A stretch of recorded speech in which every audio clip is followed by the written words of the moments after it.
ನಿನ್ನೆ ತಮಿಳುನಾಡು ನೂತನ ಮುಖ್ಯಮಂತ್ರಿಯಾಗಿ ಪ್ರಮಾಣವಚನ ಸ್ವೀಕರಿಸಿದ್ದ ಇಕೆ ಪಳನಿಸ್ವಾಮಿ ಇವತ್ತು ಬೆಂಗಳೂರಿನ ಸೆಂಟ್ರಲ್ ಜೈಲಿನಲ್ಲಿರುವ ಶಶಿಕಲಾ ನಟರಾಜನ್ರನ್ನ ಭೇಟಿ ಮಾಡಲಿದ್ದಾರೆ.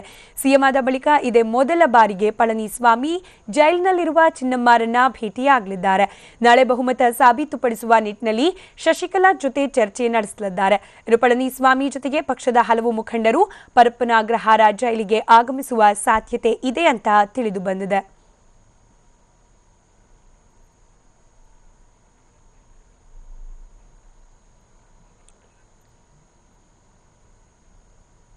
ಇನ್ನು ಬೆಂಗಳೂರಿನ ಸೆಂಟ್ರಲ್ ಜೈಲಿನಲ್ಲಿರುವ ಶಶಿಕಲಾ ನಟರಾಜನ್ 2ನೇ ದಿನದ ದಿನಚರಿ ಆರಂಭಿಸಿದ್ದಾರೆ.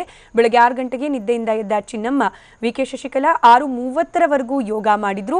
ಬಳಿಕ ಚಿನ್ನಮ್ಮನಿಗೆ ಜೈಲಿನ ಸಿಬ್ಬಂದಿ ಜೈಲಿನ ಮೆನುವಿನ ಪ್ರಕಾರ ಟೊಮ್ಯಾಟೊ ಬಾತ್, ಟೀ ಪೂರೈಕೆ ಮಾಡಿದ್ರು. ಟೊಮ್ಯಾಟೊ ಬಾತ್ ಸವಿದು ನಂತರ ಟೀ ಕುಡಿದ ಶಶಿಕಲಾ ಪಳನಿಸ್ವಾಮಿ ಆಗಮನಕ್ಕೆ ಕಾದು ಕುಳಿತಿದ್ದಾರೆ.